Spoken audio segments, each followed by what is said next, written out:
ज्योतिष शास्त्र का सार। अग्निदेव कहते हैं, अब मैं युद्ध जयार्णव प्रकरण में ज्योतिष शास्त्र की सारभूत वेला, समय, मंत्र और औषध आदि वस्तुओं का उसी प्रकार वर्णन करूंगा जिस तरह शंकर जी ने पार्वती से कहा था। पार्वती जी ने पूछा, भगवान, देवताओं ने देवासुर संग्राम में दानवों पर जिस उपाय से विजय पाई थी उसका तथा युद्ध जयार्णवोक्त शुभाशुभ विवेकादि रूप ज्ञान वर्णन कीजिए। शंकर जी बोले, मूलदेव, परमात्मा की इच्छा से 15 अक्षर वाली एक शक्ति पैदा हुई, उसी से चराचर जीवों की सृष्टि हुई। उस शक्ति की आराधना करने से मनुष्य सब प्रकार के अर्थों का ज्ञाता हो जाता है। अब 5 मंत्रों से बने हुए मंत्रपीठ का वर्णन करूंगा। वे मंत्र सभी मंत्रों के जीवन मरण में अर्थात अस्ति तथा नास्ति रूप से सत्ता में स्थित है।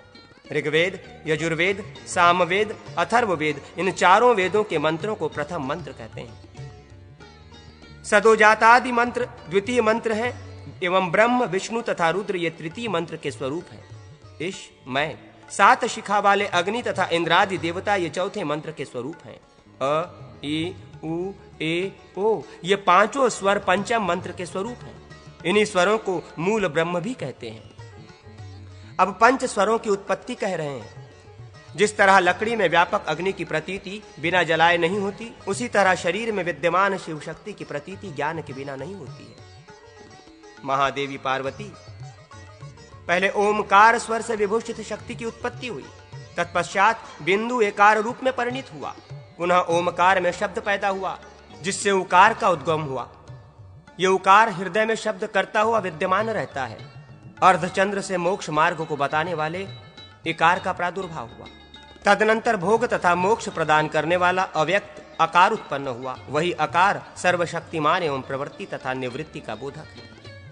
अब शरीर में 5 स्वरों का स्थान कह रहे हैं। अस्वर शरीर में प्राण अर्थात श्वास रूप से स्थिर होकर विद्यमान रहता है, इसी का नाम इडा है। इकार प्रतिष्ठा नाम से रहकर रस रूप में तथा पालक स्वरूप में रहता है, इसे पिंगला कहते हैं। ईश्वर को क्रूरा शक्ति कहते हैं। हर बीज उकार स्वर में शरीर में अग्नि रूप से रहता है, यही समान बोधि का विद्या है, इसे गांधारी कहते हैं। इसमें दहनात्मिकता शक्ति है। एकार स्वर शरीर में जल रूप से रहता है, इसमें शांति क्रिया है तथा ओकार स्वर शरीर में वायु रूप से रहता है। ये अपान, व्यान, उदान आदि 5 स्वरूपों में होकर स्पर्श करता हुआ गतिशील रहता है। 5 स्वरों का सम्मिलित सूक्ष्म रूप जो ओमकार है वो शांत्यतीत नाम से बोधित होकर शब्द गुण वाले आकाश रूप में रहता है। इस तरह 5 स्वर अ, ई, उ, ए, ओ हुए, जिनके स्वामी क्रम से मंगल, बुध, गुरु, शुक्र तथा शनि ग्रह हुए। ककरादि वर्ण इन स्वरों के नीचे होते हैं। यही संसार के मूल कारण है। इन्हीं से चराचर सब पदार्थों का ज्ञान होता है। अब मैं विद्यापीठ का स्वरूप बतलाता हूँ, जिसमें ओमकार शिव रूप से कहा गया है और उमा स्वयं सोम अर्थात अमृत रूप से है। इन्हीं को वामा, ज्येष्ठा तथा रौद्र शक्ति भी कहते हैं। ब्रह्मा, विष्णु तथा रुद्र क्रमशः ये ही तीनों गुण हैं एवं सृष्टि के उत्पादक, पालक तथा संहारक हैं। शरीर के अंदर 3 रत्न नाड़ियां हैं, जिनका नाम स्थूल, सूक्ष्म तथा पर है। इनका श्वेत वर्ण है। इनसे सदैव अमृत टपकता रहता है, जिससे आत्मा सदैव आप्लावित रहता है। इस प्रकार उसका दिन रात ध्यान करते रहना चाहिए। देवी, ऐसे साधक का शरीर अजर हो जाता है तथा उसे शिव सायुज्य की प्राप्ति हो जाती है। प्रथमतः अंगुष्ठ आदि में, नेत्रों में तथा देह में भी अंगन्यास करें। तत्पश्चात मृत्युंजय की अर्चना करके यात्रा करने वाला संग्राम आदि में विजयी होता है। आकाश शून्य है, निराधार है तथा शब्द गुण वाला है। वायु में स्पर्श गुण है, वो तिरछा झुककर स्पर्श करता है। रूप की अर्थात अग्नि की उधर्व गति बतलाई गई है तथा जल की अधोगति होती है। सब स्थानों को छोड़कर गंध वाली पृथ्वी मध्य में रहकर सबके आधार रूप में विद्यमान है। नाभि के मूल में अर्थात मेरुदंड की जड़ में कंद के स्वरूप में श्री शिव जी सुशोभित हैं। वहीं पर शक्ति समुदाय के साथ सूर्य, चंद्रमा तथा भगवान विष्णु रहते हैं और 5 तन्मात्राओं के साथ 10 प्रकार के प्राण भी रहते हैं। कालाग्नि के समान दैवीप्यमान वो शिव जी की मूर्ति सदैव चमकती रहती है। वही चराचर जीवलोक का प्राण है। उस मंत्र पीठ के नष्ट होने पर वायु स्वरूप जीव का नाश समझना चाहिए। युद्ध जयार्णव संबंधी अनेक प्रकार के चक्रों का वर्णन शंकर जी ने कहा। ओम हिम कर्णमोटिने बहुरूपे बहुसदंडे फट ओम हम ओम ग्रस ग्रस क्रंत कृच्छक कृच्छक पोम फट। इस मंत्र का नाम कर्णमोटी महाविद्या है। ये सभी वर्णों में रक्षा करने वाली है। इस मंत्र को केवल पढ़ने से ही मनुष्य क्रोधाविष्ट हो जाता है तथा उसके नेत्र लाल हो जाते हैं। ये मंत्र मारण, पातन, मोहन एवं उच्चाटन में उपयुक्त होता है। अब स्वरोदय के साथ 5 प्रकार की वायु का स्थान तथा उसका प्रयोजन कहता हूं। नाभि से लेकर हृदय तक जो वायु का संचार रहता है उसको मारुत चक्र कहते हैं। जप तथा होम कार्य में लगा हुआ क्रोधी साधक उससे संग्रामादि कार्यों में उच्चाटन कर्म करता है। कान से लेकर नेत्र तक जो वायु है उसे प्रभेदन कार्य करें एवं हृदय से गुदा मार्ग तक जो वायु है उससे ज्वर, दाह तथा शत्रुओं का मारण कार्य करना चाहिए।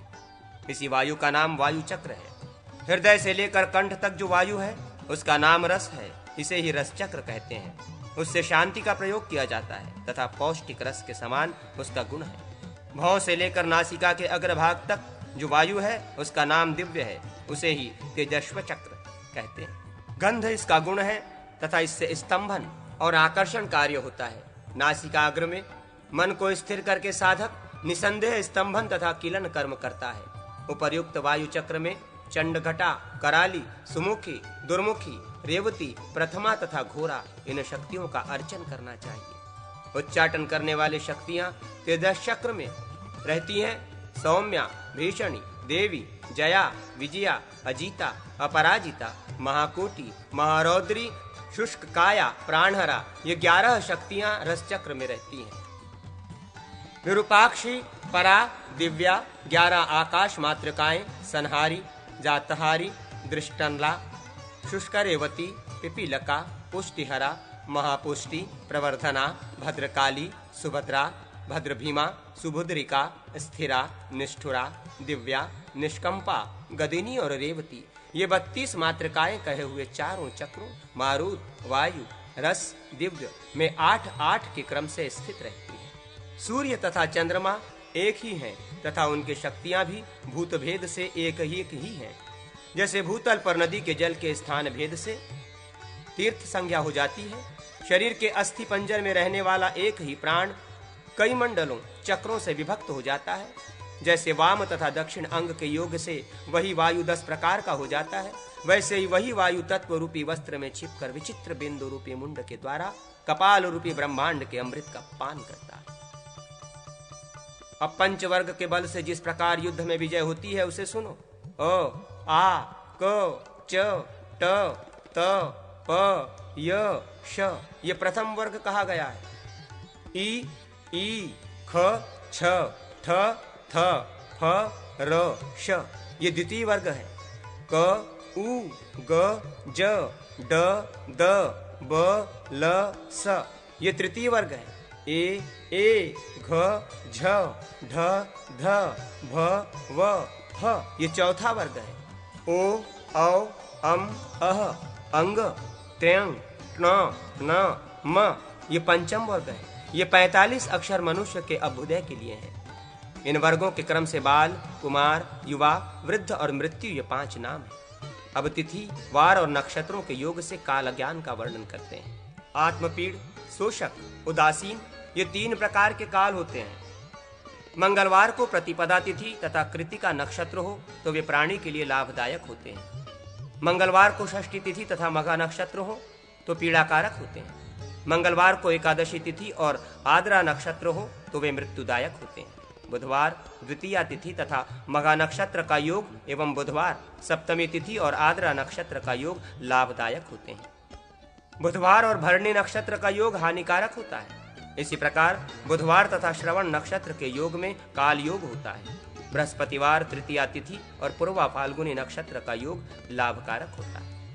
बृहस्पतिवार अष्टमी तिथि, धनिष्ठा तथा आद्रा नक्षत्र एवं गुरुवार त्रयोदशी तिथि, आश्लेषा नक्षत्र ये योग मृत्युकारक होते हैं। शुक्रवार चतुर्थी तिथि और पूर्व भाद्रपदा नक्षत्र का योग श्री वृद्धि करता है।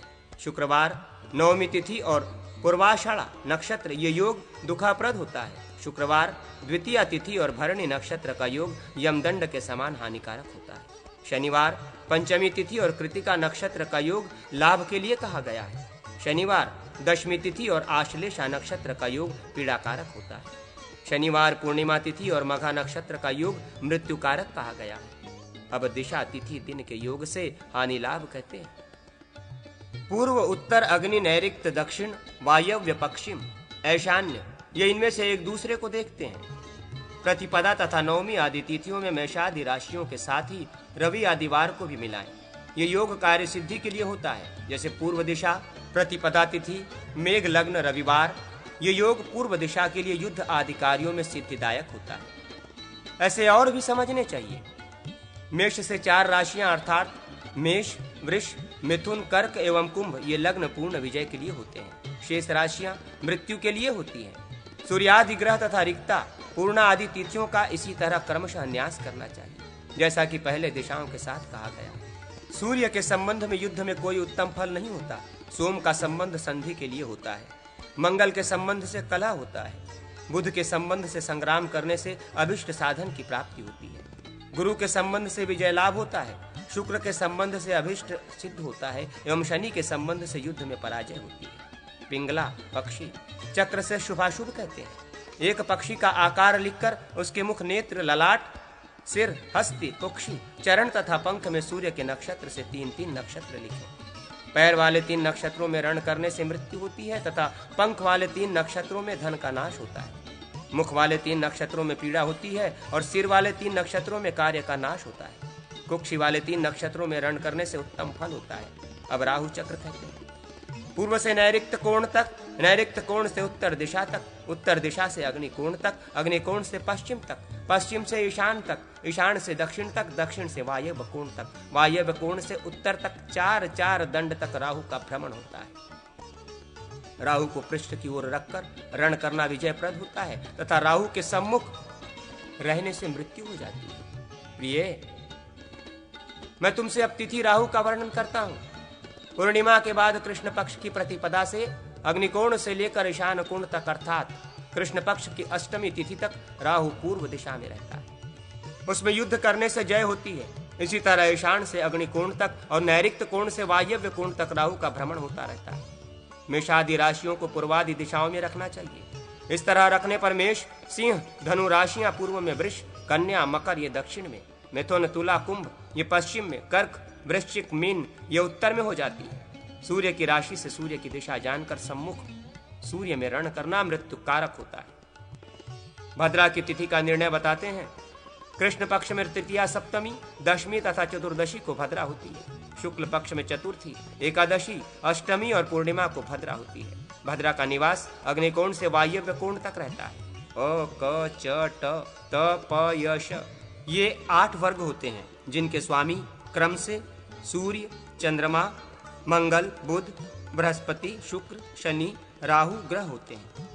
इन ग्रहों के वाहन क्रम से गृध्र, उलुक, बाज, पिंगल, कौशिक, उलुक, सारस, मयूर, गोरंक नाम के पक्षी हैं। पहले हवन करके मंत्रों को सिद्ध कर लेना चाहिए। उच्चाटन में मंत्रों का प्रयोग पल्लव रूप से करना चाहिए। वश, ज्वर एवं आकर्षण में पल्लव का प्रयोग सिद्धिकारक होता है। शांति तथा मोहन प्रयोगों में नमः करना ठीक होता है। पुष्टि में तथा वशीकरण में वौषट एवं मरण एवं प्रतिविनाश के प्रयोग में हुम कहना ठीक होता है। विद्वेषण तथा उच्चाटन में फट कहना चाहिए। पुत्रादि प्राप्ति प्रयोग में तथा दीप्ति आदि में वशट कहना चाहिए। इस तरह मंत्रों की 6 जातियां होती हैं। अब हर तरह से रक्षा करने वाली औषधियों का वर्णन करूंगा। महाकाली, चंडी, वाराही, वाराहिकंद, ईश्वरी, सुदर्शना, इंद्राणी, सिंधुवार इनको शरीर में धारण करने से ये धारक की रक्षा करती है। बला, कुट, अतिबला, कंगी, भीरु, शतावरी अथवा कंटकारी, मूसली, तातमूली, सहदेवी, जाति, चमेली, मल्लिका, मोतिया, युथी, जूही, गारूड़ी, भृंगराज, भरकटैया, चक्ररूपा ये महाशौधियां धारण करने से युद्ध में विजयदायिनी होती हैं। महादेवी, ग्रहण लगने पर पूर्वोक्त औषधियों का उखाड़ना शुभदायक होता है। हाथी की सर्वांग संपन्न मिट्टी की मूर्ति बनाकर उसके पैर के नीचे शत्रु के स्वरूप को रखकर स्तंभन प्रयोग करना चाहिए, अथवा किसी पर्वत के ऊपर जहां पर एक ही वृक्ष हो उसके नीचे अथवा जहां पर बिजली गिरी हो उस प्रदेश में वल्मीक की मिट्टी से एक स्त्री की प्रतिकृति बनाएं। हे देवी, इस मंत्र से उस मृतिकामयी देवी की पूजा करके शस्त्र समूह का स्तंभन करना चाहिए। अब संग्राम में विजय दिलाने वाले अग्नि कार्य का वर्णन करूंगा। रात में शमशान में जाकर नंग धड़ंग शिखा खोलकर दक्षिणमुख बैठकर जलती हुई चिता में मनुष्य का मांस, रुधिर, विष, भूसी और हड्डी के टुकड़े मिलाकर नीचे लिखे मंत्र से 800 बार शत्रु का नाम लेकर हवन करें। ओम नमो भगवती कौमारी लल लल लालय लालय घंटा देवी अमुक मारय मारय सहसा नमोस्तुते भगवती विद्ये स्वाहा। इस विद्या से हवन करने पर शत्रु अंधा हो जाता है। देवी, इस मंत्र को 38 बार जप कर लेने पर श्री हनुमान जी सब प्रकार के कार्यों को सिद्ध कर देते हैं। कपड़े पर हनुमान जी की मूर्ति लिखकर दिखाने से शत्रुओं का विनाश होता है।